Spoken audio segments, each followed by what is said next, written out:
Hi everyone, today we will be taking a look at the AARU TKL by Helix Lab. The keyboard that I have here is a Wildcard version in Pepsi colorway.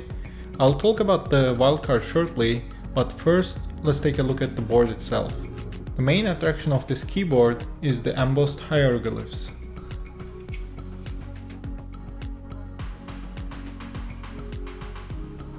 It's something only done on the top part of the case, and actually done very cleanly in my opinion. Even the small details on it doesn't have any visual issues.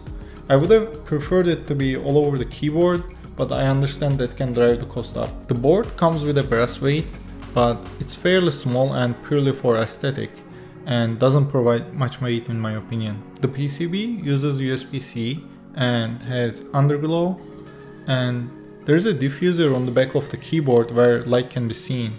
Personally, RGB is not something that I care, but I think it's done nicely here and it's subtle. Also, I should mention that USB is on the left side, making this incompatible with A87 PCBs such as H87 by Heine. And finally, legend is that Cleopatra herself actually had an AARU TKL and destroyed kids on Fortnite with it. During the GB, one of the options was Wildcard.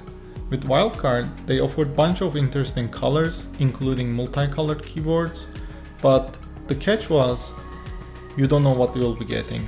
I was personally hoping to get the black one with the gold splats on it, but overall I enjoyed the excitement of getting an unknown color, and I'm happy with the outcome. I only have a single nitpicky issue with this board, and it's the USB cutout area. For some reason it's a separate piece and not attached to the black accent piece on the back. And if shaken, it rattles.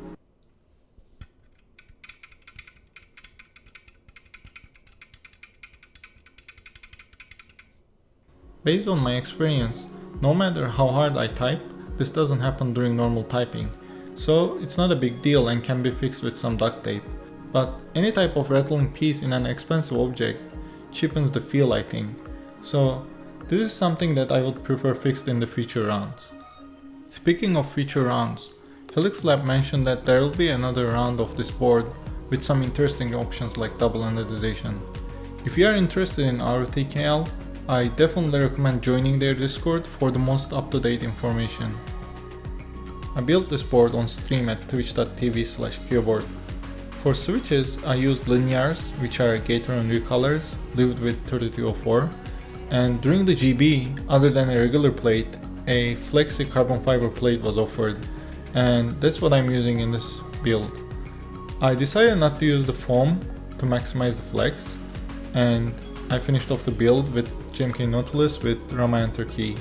Even though carbon fiber is not necessarily a soft material, due to the amount of cuts on the plate, the typing experience is very flexy. The board has 2 mounting points on the top and 4 on the bottom. Result of this is flex getting lesser and lesser from the top row to the bottom row.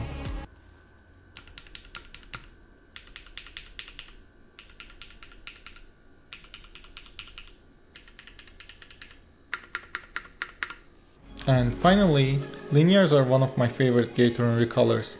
I like how they feel and sound in general, and in my opinion they didn't disappoint in this build as well. Also, not that it matters, but I like how they look, and in this case it matches the keyboard.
Overall, I'm really happy with how this board turned out.